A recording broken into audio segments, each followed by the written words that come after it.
Good morning, and thank you for being here. I appreciate the presence of the Orange County Sheriff's Office and our 3 survivor families to join us for this significant announcement. Today, we are announcing the results of a joint investigation between the Orange County Sheriff's Office, the Orlando Police Department, and the State Attorney's Office called Operation Dirty 30. Last week, the Orange County Grand Jury issued a 37-count indictment against 11 defendants involved in a local hybrid street gang here in Orange County. 3 counts of that indictment are for the death caused by the unlawful distribution of fentanyl, 1 count of racketeering, 1 count of conspiracy to commit racketeering, and 1 count of directing the activities of a street gang, among other counts including drug trafficking, illegal firearm sales, and possession. The operation began back in September of 2023 when an Orlando Police Department detective had a conversation with one of my violent crimes unit prosecutors, and it was determined that a defendant that they were prosecuting may be part of an organized street gang. Together, they wanted to identify the scope of the criminal enterprise, and quickly learned that the Orange County Sheriff's Office was also targeting members of the same gang and brought them into the operation. The operation officially ended last Wednesday with this indictment. Through the combined dedication and efforts of our agencies, we believe we have successfully dismantled the gang known as Respect Money Structure, Everybody Killer, also known as RMS-EBK. The fact that the grand jury issued this RICO indictment cannot be understated. RICO laws allow us to dismantle criminal organizations by not just targeting individuals or individual crimes, but the entire structure that supports and perpetrates them. This affords us the effort of holding the defendants accountable, and involves the accountability of pursuing harsh punishments and penalties through sentencing. It also disrupts the network that fuels these illegal activities and involves the violence that harms our community on a regular basis. Working closely together with law enforcement is key to making these operations successful. By teaming up, we pool our resources, we share our intelligence, and extend our reach, which helps us take down criminal organizations more effectively. I'd like to invite our narcotics chief and a member of our violent crimes unit, Ann Wedge McMillan, who is the lead prosecutor in this case, to give you a little more details. Thank you, Mr. Bain. My name is Ann Wedge McMillan. I am an assistant state attorney. I am the narcotics chief and one of the violent crime unit prosecutors in this case.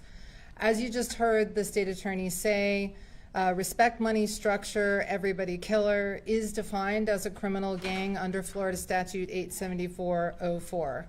This statute defines criminal gang as an ongoing group committing crimes as its primary activity, with common name, signs, symbols, colors, and they meet the criteria that qualifies them as a gang, which also under Florida's RICO law or racketeering law qualifies them as an enterprise. The grand jury indicted 11 defendants, and those notable charges include 3 counts of murder, which is death caused by the unlawful distribution of fentanyl. Jeremiah Maldonado, Benjamin Rivard, and Elena Falzone each are indicted on 1 count in 3 separate cases, and these are the surviving family members who have pictures of their loved ones here today. 1 count of racketeering was returned. The defendants facing that charge are Jeremiah Maldonado, Benjamin Rivard, Christian Rouray, Paul Jacka, Olivia Goen, and Brendan Havengalt. There is also 1 count of conspiracy to commit racketeering. The defendants facing those charges are Jeremiah Maldonado, Xavier Kidd, Benjamin Rivard, Christian Rouray, Rebecca Murray, Paul Jacka, Carlos Yandel Carrasquillo Rodriguez, Elena Falzone, Olivia Goen, Brendan Havengalt. Christian Rouray was also indicted for one count of directing the activities of a criminal gang, which is a first-degree felony under Florida law under the 874.04 criminal gang statute. There are several other felony charges, including trafficking in 28 grams or more of fentanyl, delivery of fentanyl, trafficking in 14 to 28 grams of methamphetamine, along with fleeing and eluding, attempted burglary, and several other drug offenses and firearm offenses. People in this organization sold firearms along with fentanyl to undercover agents as part of the evidence in this case. Some of those firearms were stolen. Most of those firearms were illegal because the people selling them were convicted felons at the time that they were selling those firearms. We presented sufficient evidence to the grand jury to show the defendants were involved in a pattern of criminal activity to further their illegal enterprise. That is the statute for racketeering in the state of Florida. It's also the federal statute. The two statutes mirror each other. Additionally, the grand jury found enough evidence to state the illegal activities of 3 defendants directly caused the deaths of Carlos Elijah Pena, Noah Palenko, and Samuel Frederick through the delivery of fentanyl. The operation name, these pills were fake pills. That's why it's called Dirty 30. And the young men who lost their lives did not know that they were buying fentanyl. They thought that they were buying hydrocodone. These were fake pills that were pressed to look identical to oxycodone or Percocet pills. Not a single person here knew that they were buying fentanyl, and not a single person here had any desire to die. The families are standing with us today to show you who their loved ones are and who their loved ones were, and to unite with other people in the community who may have also lost loved ones to this organization and to organizations like this. 10 of the defendants are all of the defendants now are in custody. We could not have secured this indictment without the dedicated and meticulous work of OPD's Drug Enforcement Division and the narcotics team at the Orange County Sheriff's Office, especially OPD Detective Kristen Cintrone and an undercover agent with the Orange County Sheriff's Office, who we will not directly name today to preserve the integrity of other investigations. Detective Cintrone's extensive training and experience were crucial in identifying and documenting the gang's activities, which allowed us to organize the evidence, create a dated timeline, and show the continuity of criminal activity, which is especially important in racketeering cases. I'd like to invite Chief Deputy Carlos Torres with the Orange County Sheriff's Office to speak about their role in this operation. Good morning. Before I get started in the investigative portion of this, I would be remiss if I did not thank everybody who was involved in this case. It was a very long, detailed case. A lot of hours went into getting to this point. And so, you know, without collaboration from all the partners that were involved, we probably wouldn't be here today. This investigation began in August of 23, as previously said, when deputies arrested a woman for trafficking over 28 grams of fentanyl. Her arrest led to hire members of the drug organization. And in September, somebody died after ingesting drugs purchased through this group. Our drug agents worked that death investigation with our homicide unit and learned that the Orlando Police Department was also working its own investigation into members of this group. So we joined forces to target this group together. The group was pressing fentanyl pills into disguising them like prescription 30 milligram oxycodone pills, hence the operation's name, Dirty 30s.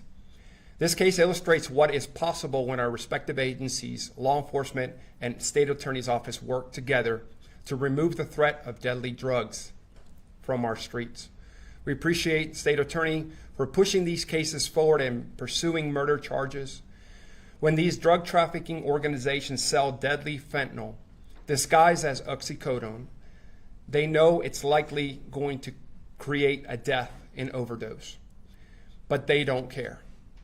Our hope is that we dismantle these dangerous drug trafficking organizations And those individuals who are constantly carrying out these deadly crimes through these deadly drugs in our community, and they are charged with murder, and lives will be saved.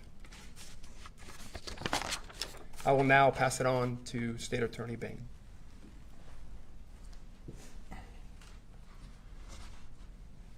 Without experienced prosecutors and law enforcement's expertise and the ability to connect to criminal activities in Orlando and Orange County, these criminal and criminal enterprises in our community could have suffered even more.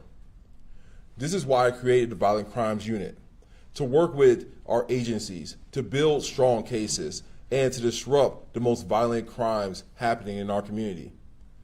This is why I brought back so many experienced prosecutors to handle these complex cases. But I cannot stress, and we cannot forget the lives that were lost in all of this. We are not just seeking justice for our community. We are seeking justice for the victims and their loved ones that they have left behind. Additionally, we ask if anyone else who may be a victim or whose loved one may have been a victim of this criminal gang to call the Orlando Police Department at 321-235-5300 or the Orange County Sheriff's Office at 407-836-4357. The defendants in this case will move through the normal criminal process from this point. And so you can follow that on the Orange County Clerk website. We cannot speak to a great amount of the details involved in these cases because it's open and ongoing, but we'll take some on-topic questions. Are any of the defendants expected to make a first appearance today, or do you know when they may have made first appearances in recent past? There was a first appearance for Xavier Kidd. The other defendants were already in custody, and they have not gone through first appearance yet. Mr. Kidd is scheduled for a pretrial detention hearing on Friday. We're not positive yet whether or not that's going forward, but he is scheduled for this Friday. What is the age range of some of the suspects in this case? Maybe the youngest or the oldest? It generally tends to be mid-20s to early 30s, and the age range of our victims is somewhat younger, as young as 19, and I think the oldest was 23 maybe. Would any members of the victims' families be willing to describe their loved one, who they were, show us the picture, and just kind of talk about them at the podium? Just one from each. We can also, they are absolutely willing. I think some of them are willing to talk to you in more detail, perhaps after we wrap up, so that they have a little more time to more fully express who their loved ones were. Chief Deputy Torres, we're knowledgeable about the gang activity that we've been seeing in Orlando, Orange County. I know there's a lot of gangs you guys have been following. Is the fentanyl issue with the gangs, though, a new one? Because we often hear about gun violence, and just how pressing is now fentanyl in Orange County with these gangs? In any type of criminal enterprise with gangs, there's always going to be the elements of narcotics. There's always going to be the elements of weapons and guns. So to say that this is something new would probably be wrong. I think that we're seeing more of cases involving fentanyl. But as far as criminal enterprises, gangs dealing in drugs, it's been going on for a while. And State Attorney Bain, if you don't mind, just the fentanyl issue here in Orange County. I mean, how deep is your office investigating these cases? Because again, when we've heard of gangs, typically we have not heard of fentanyl coming across. So I'm curious how much you're now hearing about it. So it's something that we've been tracking and paying attention to in our intel meetings. Something that we talk about regularly amongst our other agencies and federal partners. It's a real problem. It's a real problem about, especially coming across the border, all those different types of traffickings of drugs. But at the end of the day, the street gangs are there to make money. So whatever is going to be most of the time beneficial to them is going to be the sell of fentanyl, it's going to be the sell of firearms, It's going to be violence to control, and so all those same elements kind of playing all into that same role. Are you able to quantify the impact of this gang had on the community? How many pills were they moving? How many guns were exchanging hands? How often were they out on the streets selling? So at this point, that's still part of an active and ongoing process, and so we can't divulge any of those details. What I will tell you is that it is a significant impact that we took these individuals off the streets. How long has this entity, the gang, been around? I know you recently discovered them, but do we know how long they've been around before being discovered? Yeah, the gang was actually established by Christian Rouray 7 years ago, and Orlando Police Department first documented them as a criminal street gang pursuant to 874, and documented means they placed them in Insight, which is a system that tracks gangs nationwide and internationally, and they were documented beginning in approximately January 2023.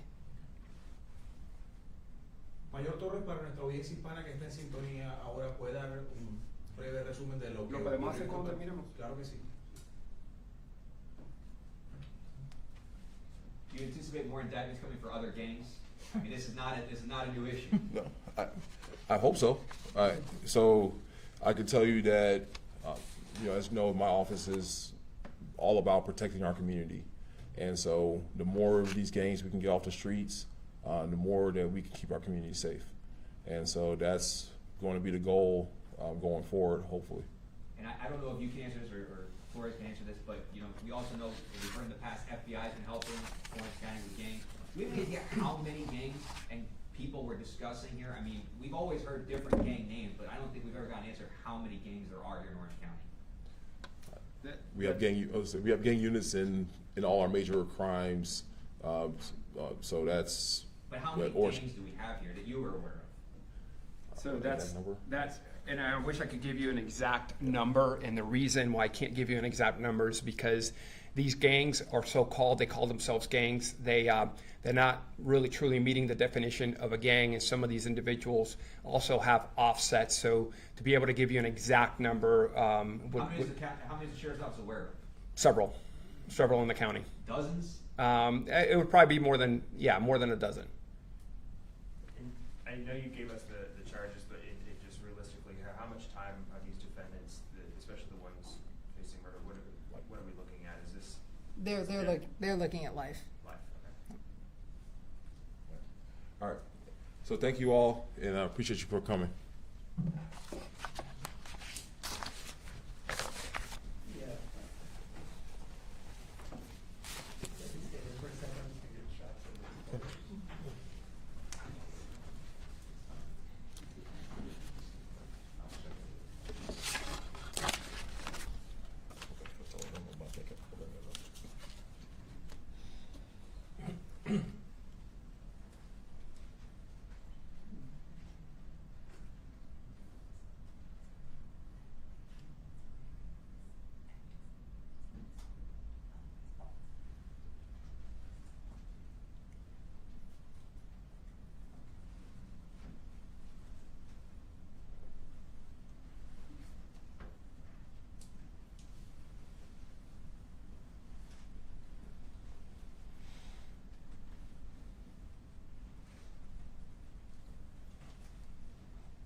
I'm wondering if we could airdrop photos. Is everyone good? Right here. Everyone on video? Yes. Good. Some numbers on photos.